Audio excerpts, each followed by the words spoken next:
Venga, ya. Sergio, a ver, ¿qué es la policía medieval para ti?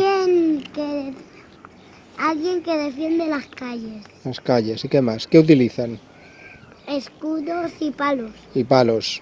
¿Y cuántos son? ¿Son muchos, pocos?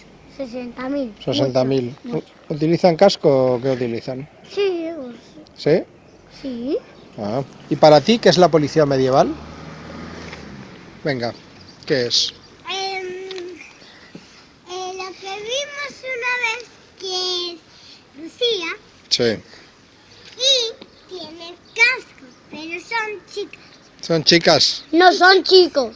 ¿Y cuántos son? 100. 100 son. No, son 60.000. ¿Y tienen cascos o no? Sí. Tienen cascos. ¿Y escudos? También. Vale, di adiós. Adiós. Hasta luego. Di hasta luego. Un saludo para la entrevista. Ahora de la Guardia Civil. Venga, ahora de la Guardia Civil. No, de la policía. Pero Venga, de la policía, venga.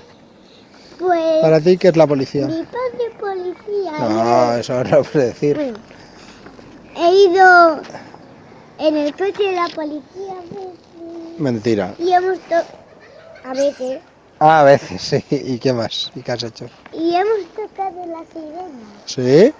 Sí. Ole. Bueno, di adiós. Adiós. Hasta luego.